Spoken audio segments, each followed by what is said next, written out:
do you know about the history of AIDS, the Acquired Immune Deficiency Syndrome?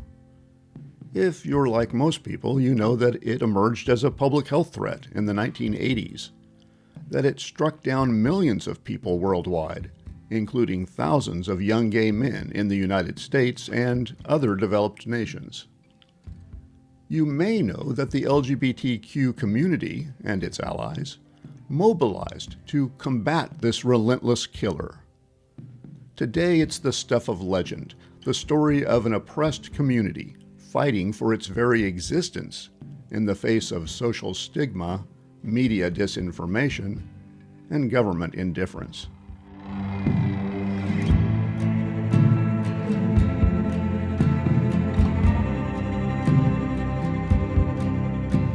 I'm David Hunt. It's easy to romanticize the AIDS generation, the fearless, sometimes lawless activists who shut down the New York Stock Exchange to protest drug companies profiteering from the epidemic, who stormed the National Institutes of Health in Maryland to speed the delivery of new treatments, who raised millions of dollars for AIDS research and created a social service infrastructure to care for the ill and the dying. But at the beginning of the crisis, in 1981, 82, and 83, all of that lay in the future. In the early days of what would become a global pandemic, the gay and lesbian community struggled to coalesce in response to a new, confounding, and frightening disease. It's a story of the best and worst of human nature, the story of AIDS from the beginning.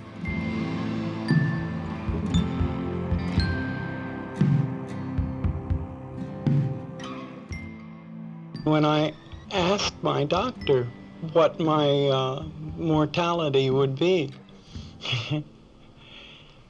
he didn't have an answer. Robert Bland wasn't alone. Nobody had reliable answers to questions about a mysterious disease that began to afflict gay men in Los Angeles and several other big cities in the U.S. in the early 1980s. When he sat down with me for a radio interview in early 1983, Bland had, at least, learned the name of his ailment: AIDS. By September, he had the answer to his question. He was dead. The disease outbreak that would claim the lives of Robert Bland and more than 40 million people worldwide was first described in the medical literature on June 5, 1981, in a U.S. government publication, the Morbidity and Mortality Weekly Report, published by the CDC, the Centers for Disease Control and Prevention, in Atlanta. Between October 1980 and May 1981, the CDC reported, 5 young gay men had been treated for a rare form of pneumonia at 3 different hospitals in Los Angeles. 2 of the patients had died. The fact that these patients were all homosexuals suggests an association between some aspect of a homosexual lifestyle, or disease acquired through sexual contact, the report said. The Associated Press picked up the story immediately, reporting on June 5th that researchers were baffled by the puzzling outbreak among 5 otherwise healthy gay men in their 20s and 30s. The Los Angeles Times also tackled the story that day in a page 3 article by medical writer Harry Nelson. He noted that the type of pneumonia described in the CDC report, pneumocystis pneumonia, is caused by a parasite that usually affects only cancer patients. It was the first clue that the outbreak might be related to an underlying problem with the immune system, an immune deficiency that might have any number of causes. A month later, on July 3, 1981, the CDC had more troubling news. 10 additional cases of pneumocystis pneumonia had been reported in gay men, 4 in Los Angeles and 6 in San Francisco. And now doctors in New York and California had diagnosed a rare form of skin cancer, Kaposi's sarcoma, or KS for short, in 26 gay men. Some of these patients had been diagnosed as early as 1979. 8 had died. And in the same report, the CDC said 4 gay men in New York had been diagnosed with aggressive herpes simplex infections. All 4 showed signs of cellular immune deficiencies. 3 had died. That got the attention of the New York Times. Medical writer Larry Altman interviewed Dr. Alvin Friedman Kine of New York University Medical Center, who said the number of KS cases in gay men was continuing to climb. Rare cancer seen in 41 homosexuals, the Times reported in an article on page 20. The Times story sparked a flurry of coverage in the gay and lesbian media, which in the early 1980s consisted of just a couple of national news weeklies, including The Advocate, headquartered in San Francisco, and Gay Community News, based in Boston. There were local news weeklies for gays and lesbians in most major U.S. cities, such as the New York Native and the Washington Blade, but few had the resources or the expertise to provide comprehensive ongoing coverage of a complex, evolving medical story. I began covering the story at that time for IMRU, a weekly gay and lesbian news program that aired on Pacifica Radio in Los Angeles. A rare form of cancer has struck at least 26 gay men in New York and California in the past 30 months, resulting in 9 reported deaths.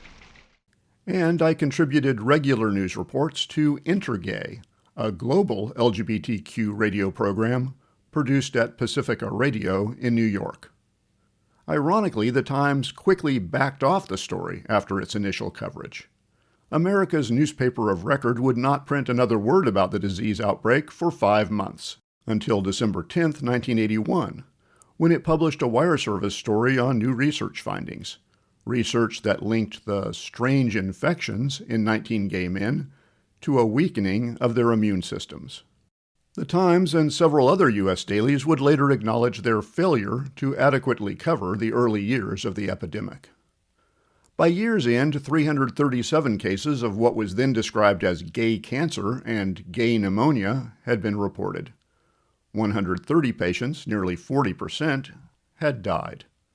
The vast majority of those diagnosed, 94%, were young gay men.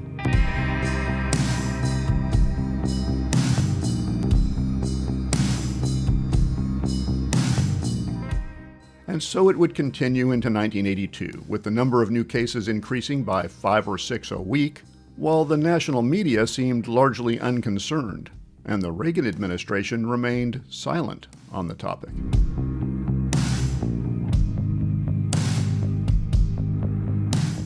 But not everyone was indifferent to the health crisis. In a news report in June 1982, I reported that members of the House Subcommittee on Health and the Environment had come to Los Angeles looking for answers. The subcommittee held hearings in April of that year at the Gay and Lesbian Community Services Center in Hollywood, where they heard testimony from CDC officials and doctors from UCLA Medical Center, among others. One Democratic lawmaker, Subcommittee Chair Henry Waxman, sounded the alarm, declaring that a public health crisis was on the horizon. Waxman said budget cuts by the Reagan administration would have a dire effect on efforts to find the cause of and cure for the disease. Dr. James Curran, head of a CDC task force on the outbreak, testified to the subcommittee that the cases to date represented only the tip of the iceberg. Why wasn't more being done to address the emerging epidemic? Waxman thought he knew why. There's no doubt in my mind that if the same disease had appeared among Americans of Norwegian descent or among tennis players, rather than among gay males, the response of both the government and the medical community would have been different, he said at the hearing. Today, Waxman is still shocked by the seeming indifference of the Reagan administration. When this disease first hit, it was a fatal disease. There was no cure. There was no treatment for it. It was a death sentence. The response from the Reagan administration was always muted because the political people in the administration and the president himself didn't want to deal with the AIDS epidemic. This was a gay men's disease. They didn't like gay men. He didn't have much to do with it. And even President Reagan himself didn't utter the word AIDS until he was about to leave office after 8 years as president. Geraldo Rivera, then a correspondent at ABC News, said the U.S. would pay a heavy price for allowing bigotry to slow the response to the epidemic. If the identity of the original victims of this epidemic were anyone else, or children or any mainstream group, I think that you would have seen news people and government people and medical and scientific people falling over each other trying to do something about it. I think that because the original victims were homosexuals, the disease had a bizarre and deadly head start. U.S. Surgeon General C. Everett Koop, who would become increasingly frustrated by the administration's hands-off approach, acknowledged that White House officials saw gays as the enemy. He would later write, "The Reagan Revolution brought into positions of power and influence Americans whose politics and personal beliefs predisposed them to antipathy toward the homosexual community. Among them was a conservative firebrand, Patrick Buchanan, who stated, 'The poor homosexuals. They have declared war on nature, and now nature is exacting an awful retribution.'"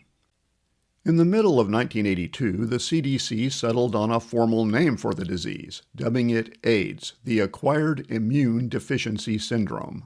It was a welcome change for members of the gay community, who had found that terms like gay cancer and gay-related immune deficiency had placed a target on their backs, assigning them blame for the epidemic. In reality, it wasn't just gay men who were suffering. Douglas Wright, a former medical researcher and the editor of Out magazine in Washington, D.C., was one of the founders of the Gay and Lesbian Press Association. At the group's annual convention in San Francisco in March 1983, he disputed the notion that AIDS had ever been simply or exclusively a gay disease. In the very first article that the New England Journal of Medicine published, they stated that they felt this was a homosexual disease. However, in a footnote at the end of that article, a footnote which was about that big, I found this. "Since submission of the manuscript, we have documented this syndrome in 2 exclusively heterosexual men. The news media around the country, both heterosexual or mainstream and homosexual, that picked up on this story did not see that footnote.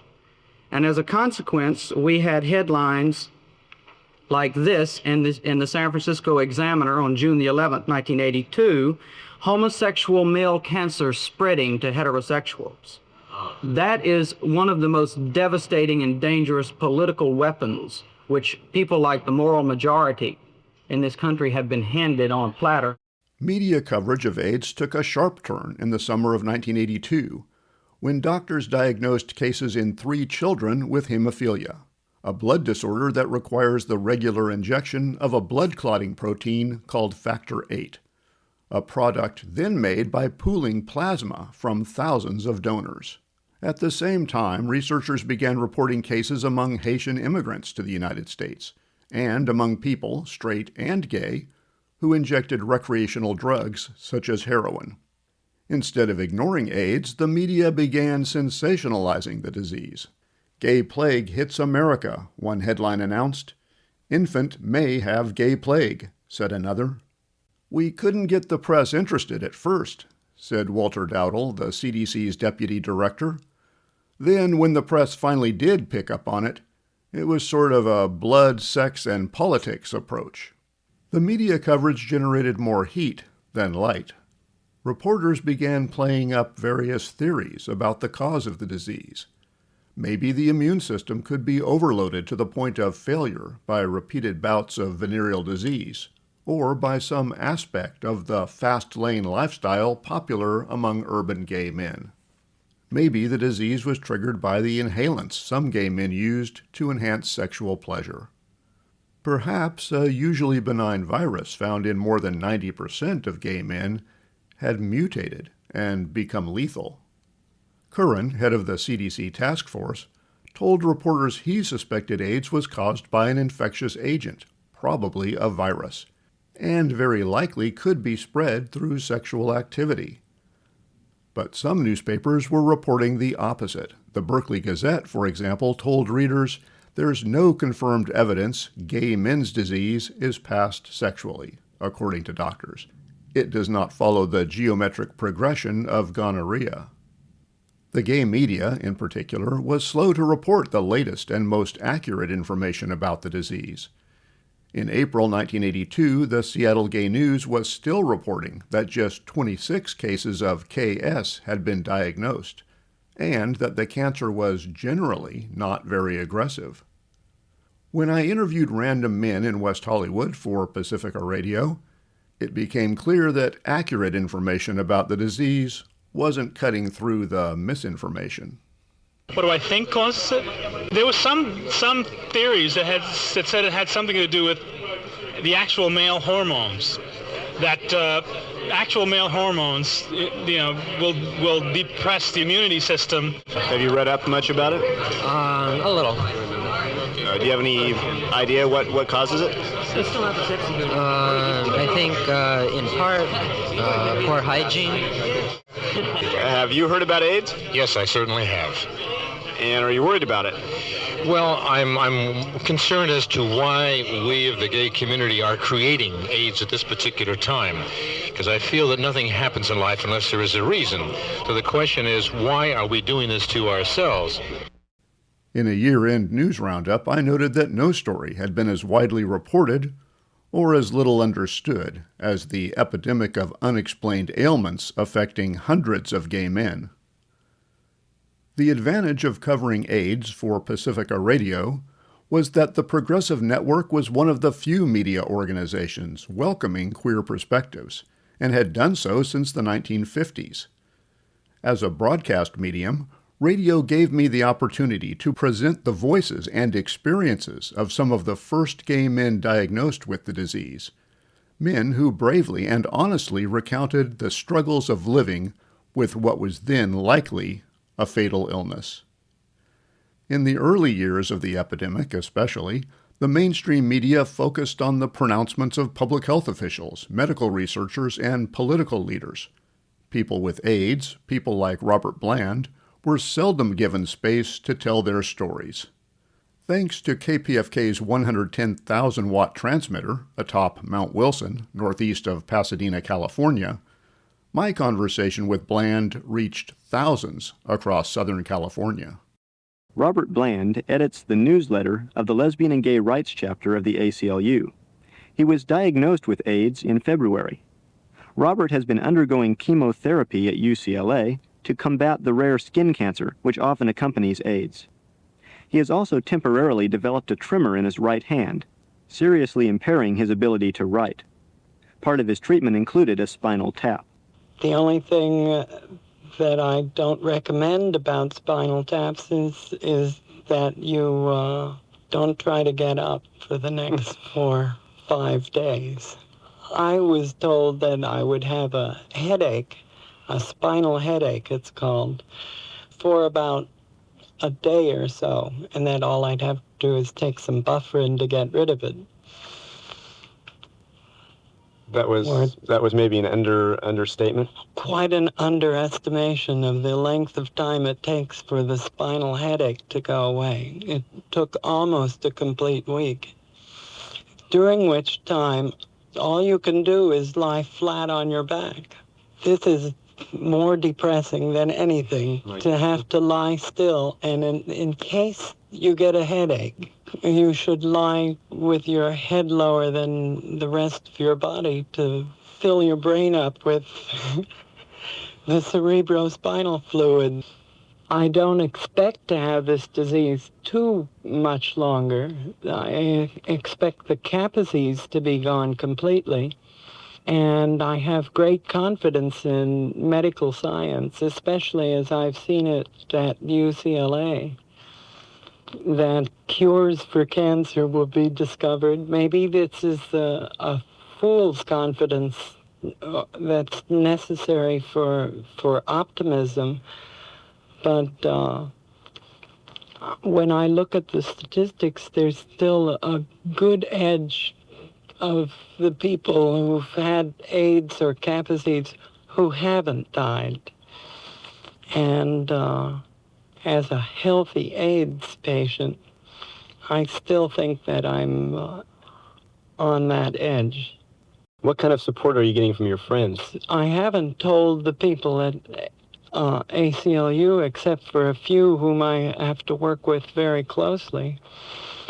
In fact, I haven't told too many people, partly because the phone starts ringing, and you spend sometimes 2 or 3 hours explaining to people how well you really are, rather than how sick, and they're all worried about whether or not you're going to die instantly. Well, AIDS does leave one weaker and more fatigued and less capable of finishing in a day what one usually would accomplish. And so I've had to cut down on a number of my sympathy calls, and I've not encouraged any further ones. Do you get angry at the side of people who want to show you pity? Pity upsets me. Well, I don't see anything about the disease that really merits that much pity. I'd rather see my friends spend their time in gay political activities, particularly in warding off the right-wing oppression that I think is on us at the moment.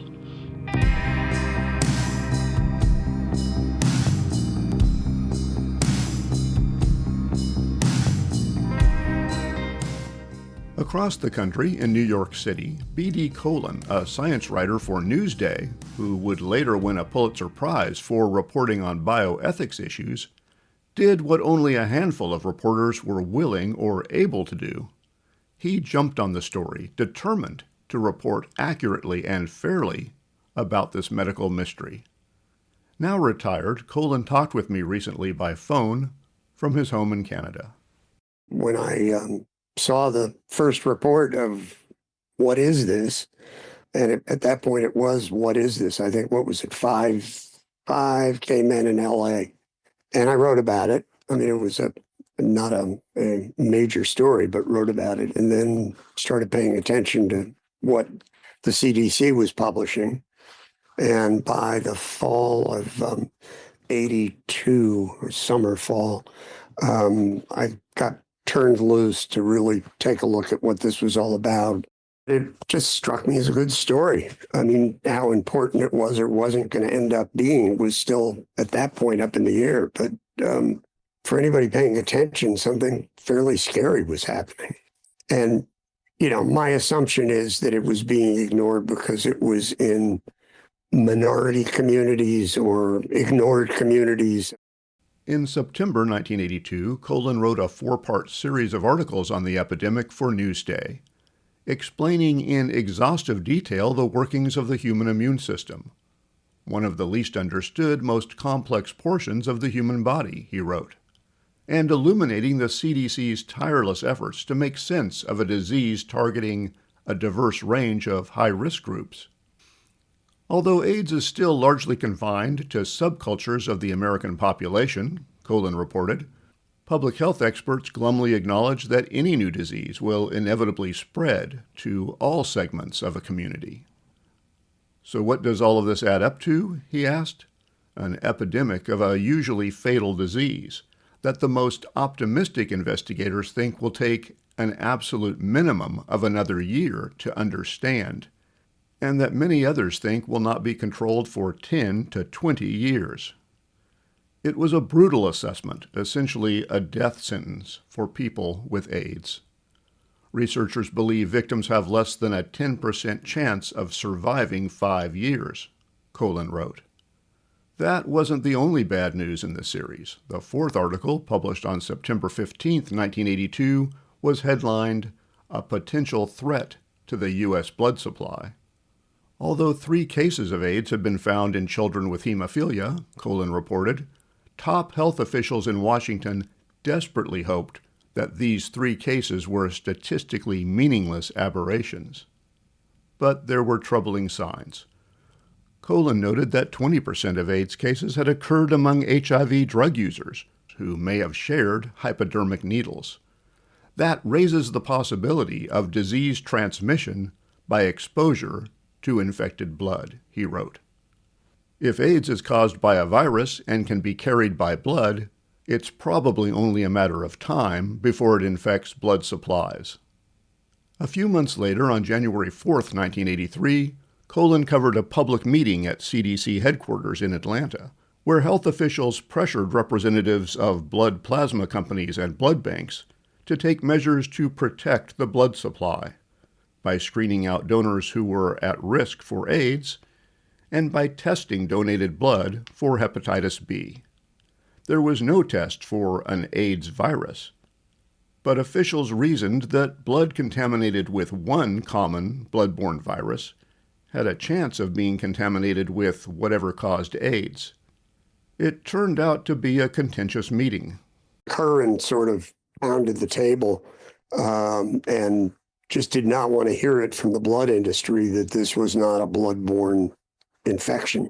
After the meeting, the blood banks issued a statement saying they did not want to ask donors about high-risk sexual practices, calling the idea inappropriate and unethical.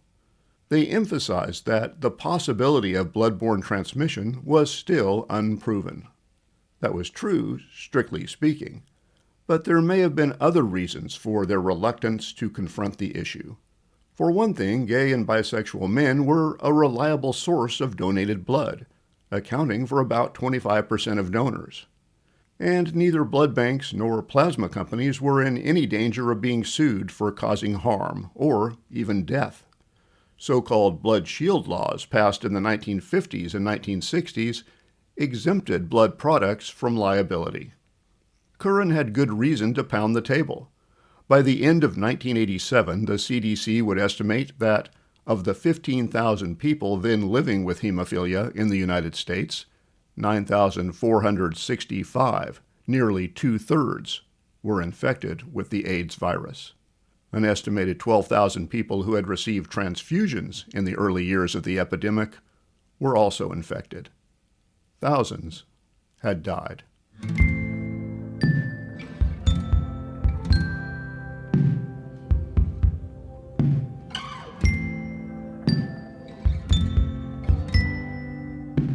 You're listening to Tell Me, David, Queer Stories Past and Present. I'm David Hunt. In 1983, as the U.S. entered the third year of the epidemic, the gay and lesbian community struggled to respond to the growing crisis in its midst. San Francisco Supervisor Harry Britt, appointed to the board after the assassination of Harvey Milk in 1978, was, like Milk, openly gay. He said some members of the community feared that publicizing the AIDS crisis would fuel homophobia in a city already traumatized by anti-gay violence. There have been people even in our own community who would have played down the need for education because of their fear that somehow the world's not going to like us if they find out about our lifestyle. If you spend time with the men who have this disease, as I spent a lot of time with them, and their lives are more important, and the lives of the rest of us who may not have it yet but are very vulnerable, their lives are so much more important than any other issues on the edge of this, any fear of homophobia, any kind of unwillingness to raise the questions around this disease. We've got to make our first priority to save the lives of our gay brothers and anybody else who's going to be killed by this disease. And we cannot be afraid of the truth. Randy Schultz, an openly gay reporter at the San Francisco Chronicle, a rarity in those days, reported that it wasn't just fear of a homophobic backlash that impeded efforts to raise awareness in the community. Some had a profit motive for downplaying the danger. Bathhouse business has dropped by 50% in San Francisco in the last 2 months. Bathhouses are closing down. Private sex clubs are closing down. And talking to people who run gay papers here in San Francisco, I'm hearing the bathhouses are behind in their bill. The fear of contracting AIDS was driving a change in the sexual behavior of gay men in San Francisco, thanks in large part to Schultz reporting in the Chronicle. Fewer men were visiting gay bathhouses and sex clubs, the reporter noted, now that public health officials had warned that AIDS was likely a sexually transmitted disease. But, Schultz explained, local activists feared that visitors to the city's large gay pride events in June might not know anything about the disease, especially if they were coming from outside the United States. They should get a brochure or some kind of warning saying here's what AIDS is and what specifically you can do to prevent from getting AIDS, because there's enough evidence to at least give us some direction on what to do. And so these activists were meeting privately with bathhouse owners. Bathhouse owners refused, said it was their right to, essentially said that they would decide at some future date whether or not they'd put up warnings. Schultz said he was stunned by the attitude of some bathhouse owners. But I think what they should be concerned with is not the survival of their business, but the survival of their patrons' lives. Ultimately, city officials stepped in, alerted to the controversy by Schultz reporting in the pages of the Chronicle. Harry Britt explained. My office initiated some meetings with political leaders and representatives of the bathhouse owners. Their reaction was all over the place, from one person who said that none of his customers had gotten the disease, to some others who had already were way ahead of us in getting information out and distributing condoms and doing other things. Since that time, our health department has begun to require the distribution of AIDS information at the bathhouses, which I think is a very, very positive step. And I believe at this point we're getting real good cooperation from the people who run the baths. By 1985, most gay bathhouses in San Francisco and New York would be gone, some closing their doors voluntarily, others shuttered by court order or legislative action. The baths in Los Angeles would remain open, but only after a heated debate that divided the community into warring camps, pitting a politically powerful gay lobbying group against bathhouse owners and advocates of civil liberties. While the gay and lesbian community struggled to coalesce in response to the AIDS epidemic, fear and panic spread. Gay men, especially those in big cities, had placed an emphasis on sexual liberation in the decade after the Stonewall Rebellion sparked the modern gay rights movement in 1969. Robert Bland smiled ruefully as he recalled his life in the 1970s, a life filled with sexual exploits. I used to work on a statistical principle almost of, 1,000 contacts this year and 1,000 last year. I must be the sexual prima donna of New York City.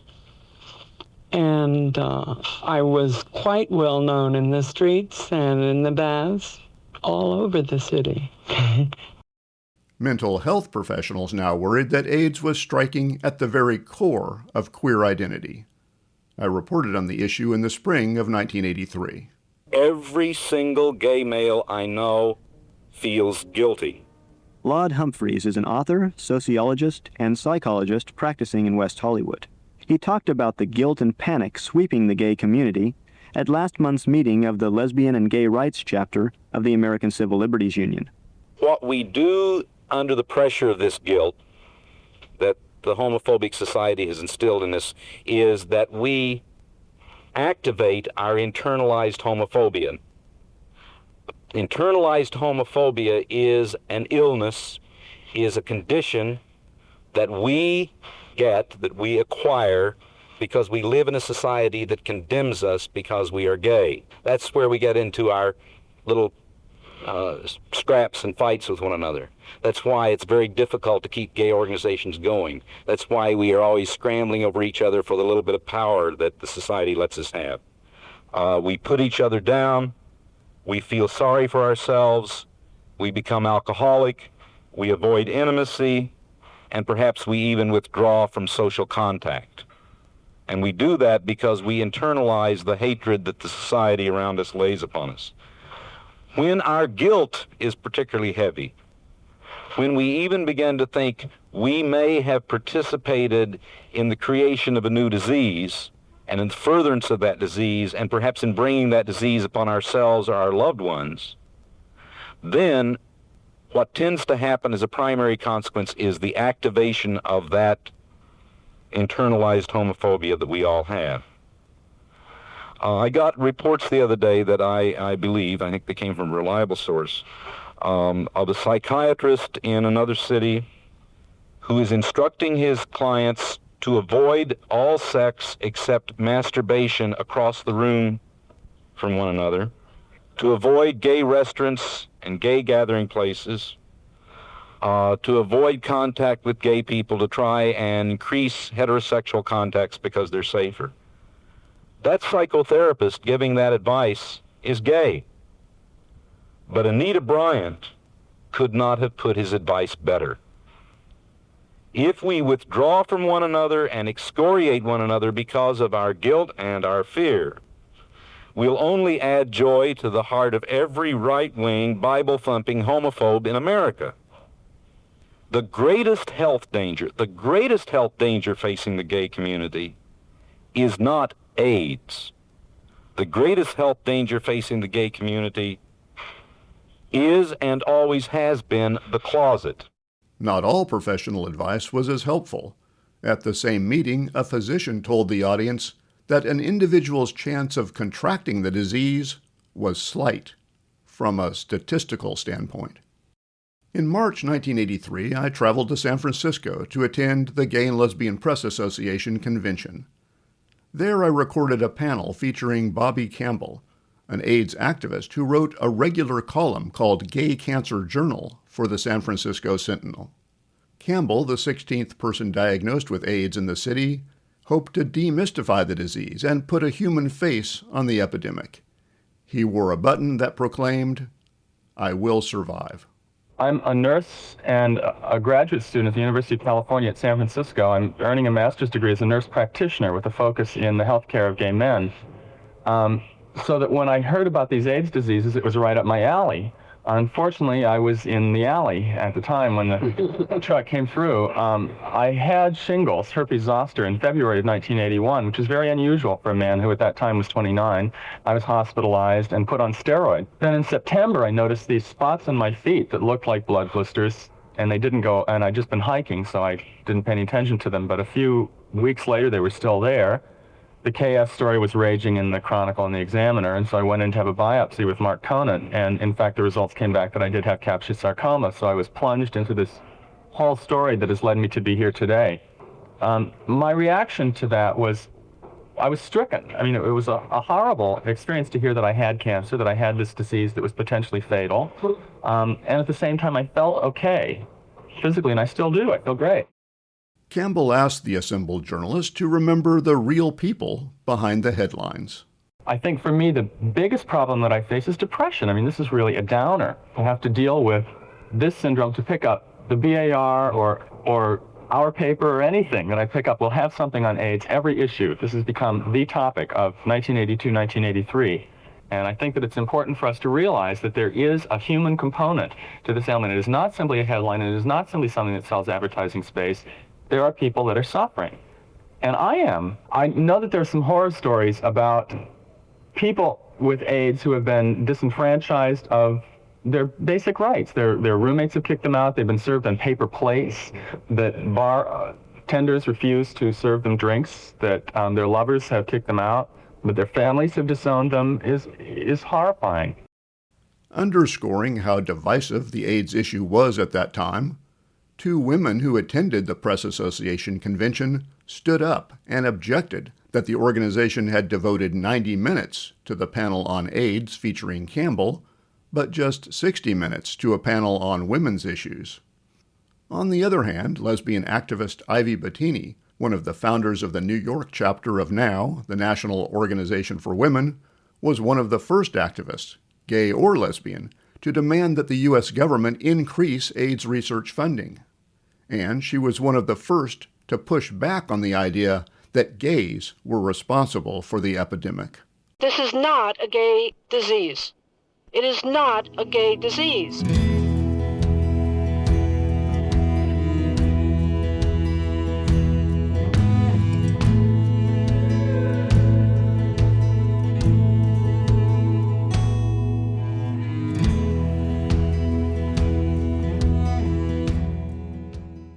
For all the divisiveness, San Francisco was, in some ways, at the forefront of the gay community's early response to the AIDS epidemic.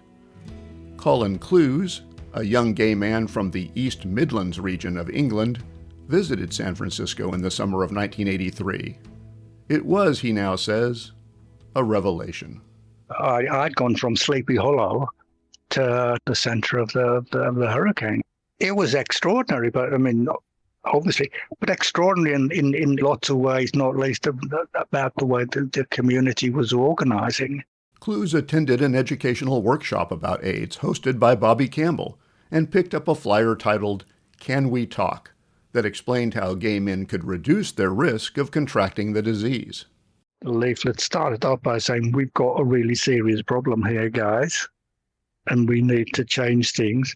But then it was about things we need to stop doing and with what's safe and what's not safe. But they all made little cartoons of these recommendations, and it was, oh my God, you'd be shot in Nottingham if you were seen to be making cartoons about something like AIDS. I mean, we were still, almost kind of free impact, just waiting for the whole thing, the whole tsunami to hit us. Returning home to the UK, where he published Gay East Midlands magazine, Clues began running articles on the distant epidemic, and he helped launch the Nottingham AIDS Information Project, which ran a telephone helpline. The communication tactics he picked up in San Francisco ruffled some feathers, but Clues persisted in sounding the alarm, hoping to spare his community from the worst of the epidemic.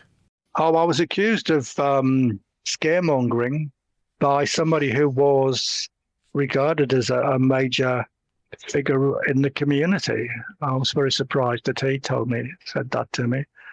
And I kind of sort of thought about it for a day. Then I sat down and wrote this really angry response, which started with, I've been told talking about this scares people, but as far as I'm concerned, you can't talk about it enough. So this is what else we got to talk about. Colin Clues wasn't the only gay man starting to get angry. In New York City, the novelist Larry Kramer, one of the founders of a volunteer service organization called Gay Men's Health Crisis, wrote what would become one of the most influential articles in the history of gay media. The story on page 1 of the New York Native, March 27, 1983, was titled 1112 and Counting. That was, of course, the number of AIDS cases that had been diagnosed to date since June 5, 1981, a number that was rising exponentially, then at a rate of about 5 a day. The article began, if this article doesn't scare the shit out of you, we're in real trouble. If this article doesn't rouse you to anger, fury, rage, and action, gay men may have no future on this earth. Our continued existence depends on just how angry you can get. Unless we fight for our lives, we shall die. The article touched a nerve. Within weeks, in May 1983, candlelight demonstrations were held in 5 U.S. cities to raise awareness of the epidemic and to pressure the federal government to increase funding for research and treatment programs. I reported on the protests for Pacifica Radio. In New York, 6,000 people in black armbands marched down Lower Broadway in Manhattan. At a rally near the United Nations, gay activist Bob Checky, who has AIDS, blasted President Reagan. You are not present at this march, and I hope somehow you will hear me. I am a man with AIDS. I'm a feeling, thinking, God-loving man with AIDS. I've always done what I could do to raise the quality of life of the people around me. Even with this illness, I continue that work. I don't always have the strength to do the job that I did before I became ill, but I do have the strength and the will and the need to pick up the phone and talk to another patient, to walk to a hospital and visit someone who is alone, afraid, and maybe dying. But the caring, the love, and the concern are not enough.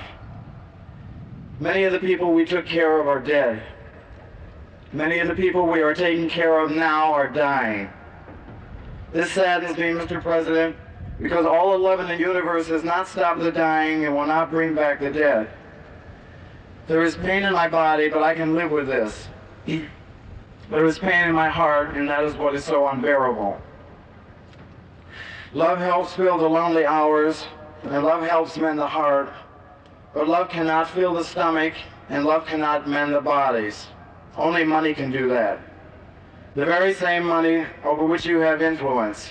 In San Francisco, more than 10,000 gays and lesbians swarmed down Castro Street. In a rare show of solidarity, gay bars and businesses closed down for the march.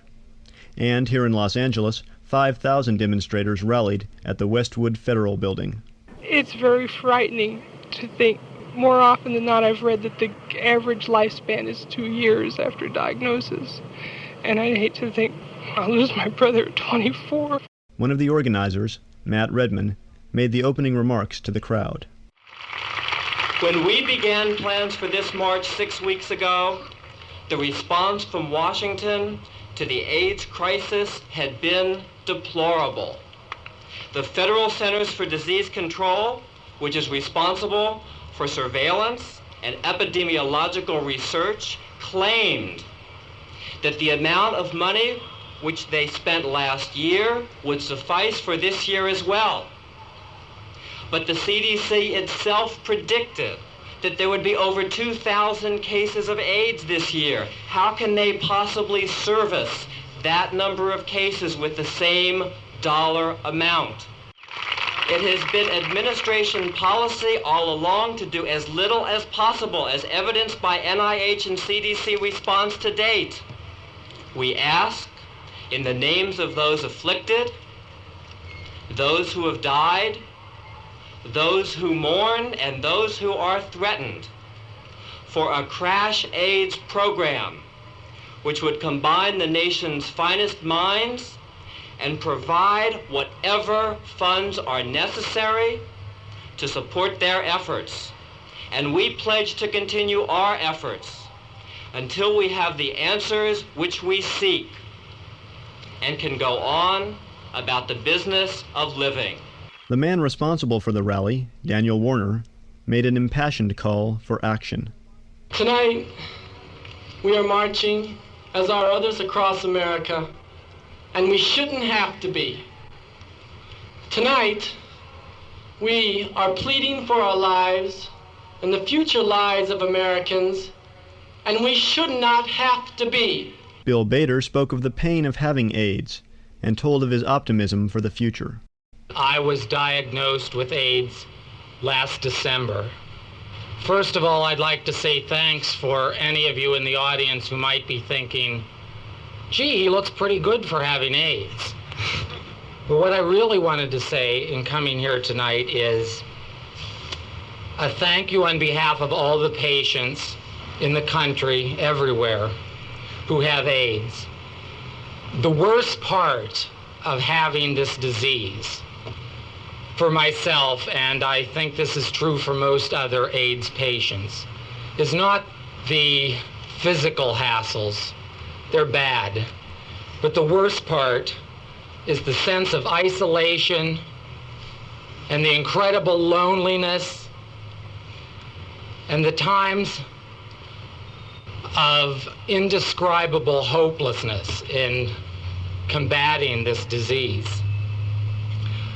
But as I look out tonight and talking to people before,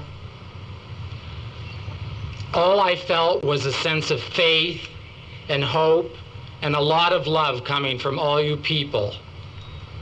And right now, I don't feel any sense of isolation or loneliness, and I don't feel any sense of hopelessness. And it's this kind of concern, the kind that's brought you people here tonight, that makes me able to stand here and say, I know I'm going to win over this disease. Back in Washington, Representative Waxman's work in Congress was finally beginning to pay off. The day before the Los Angeles demonstration, he and his Democratic colleagues, notably East Los Angeles Congressional Representative Ed Roybal, were successful in pushing through a supplemental appropriation, adding $12 million in AIDS research funding to the federal budget. The Reagan administration was furious. Budget Director David Stockman, then looking for programs and services to eliminate, took exception to adding any dollars to the budget for public health. New York Representative Ted Weiss told me he feared Reagan would veto the measure. I don't know why the Stockman people are opposed. I suppose that, cynically you could take the position that what they may be doing is using what they may consider to be a controversial issue in an effort to try to justify a presidential veto of the supplemental appropriation, all told. But that's the level of cynicism that I would hope that they're not guilty of. Weiss knew how difficult it was to get money for AIDS through Congress. In 1982, he introduced a bill, the first ever, to allocate research funding for the disease. It died in committee. But Democrats were getting smarter. This time they attached the allocation to a larger appropriations bill, a measure totaling $7 billion that included $1.2 billion for food stamps, $470 million for the Defense Department, and $265 million for the Veterans Administration. Reagan signed the bill July 30th. The same week protesters gathered outside the Westwood Federal Building in Los Angeles, researchers at the Pasteur Institute in Paris announced that they had isolated the virus responsible for AIDS, a virus that came to be called HIV, the human immunodeficiency virus. It was far from the end of the AIDS crisis. It would be years before scientists developed drug cocktails that could suppress but not eliminate HIV from the body. Even more years before they developed PrEP, an antiretroviral medication to prevent HIV infection. The Reagan administration would continue to drag its feet, slow-walking efforts to educate the public about high-risk behaviors. When Dr. Donald Francis, coordinator of the CDC's AIDS laboratory, submitted an initial prevention plan with a price tag of $37 million in 1985, it was rejected by the Reagan administration. Francis later said he was told, "Look pretty and do as little as you can." Writing in the Journal of Public Health Policy nearly 30 years later, Francis lamented the government's slow response to the epidemic. Ignoring AIDS was not a passive endeavor, he wrote. It was an active policy of the Reagan administration. But at least in the summer of 1983, 2 years into the AIDS epidemic, the gay and lesbian community and its allies had finally found their footing. Bobby Campbell and Bob Checky would join other AIDS activists in June 1983 at the 5th Annual National Lesbian and Gay Health Conference in Denver, Colorado. There they would craft a document that would come to be known as the Denver Principles, a manifesto that empowered AIDS patients to have a voice in the decisions that would affect their health and their lives. Campbell would go on to appear on the cover of Newsweek, forcing Americans to face the human toll of the disease. Daniel Warner would co-found the Los Angeles Shanty Foundation and serve as program director of West Hollywood Cares, a pioneering AIDS education organization.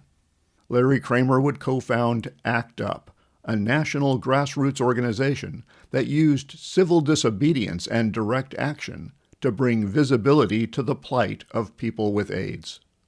Randy Shilts would write a definitive history of the early years of AIDS, a book titled "And the Band Played On." Colin Clues would move to Australia in 1987, where he would serve as a social worker in the country's largest AIDS unit, St. Vincent's Hospital in Sydney. He would establish Australia's first day centre for people with AIDS, then work as an AIDS educator and as an HIV/AIDS program coordinator. Matt Redman would co-found AIDS Project Los Angeles, which would grow from a single telephone helpline into one of the largest nonprofit HIV service providers in the U.S. Henry Waxman would secure passage of the Ryan White Care Act in 1990, a lifeline for people living with HIV/AIDS, especially those who are uninsured or living in poverty. Protest would grow in the coming years, mobilized by groups like ACT UP and Queer Nation. Federal funding for research, treatment, education, and support would increase significantly, with federal outlays reaching nearly $10 billion a year by 1999.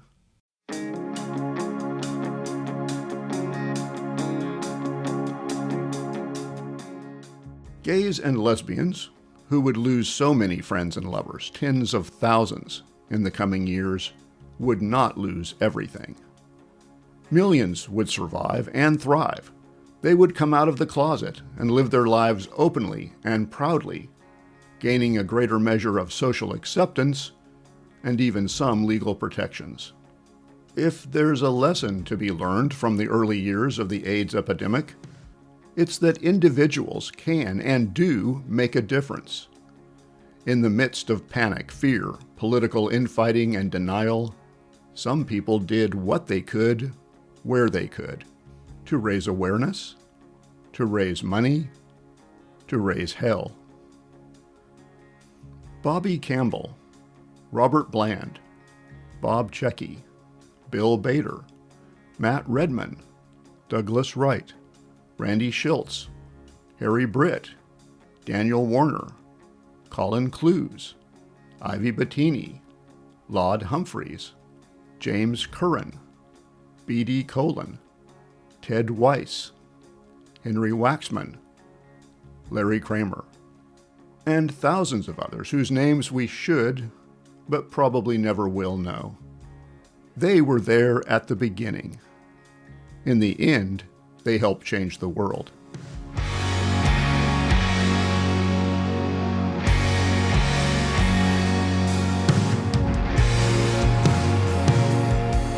I'd like to thank the Pacifica Radio Archives and the One National Gay and Lesbian Archives for preserving some of my recordings from the 1980s. David Fradkin and Ken Miller assisted with reporting and research in 1983. Thanks also to Colin Clues, B.D. Colin, and Henry Waxman for sharing their memories for this program. For Tell Me David, I'm David Hunt.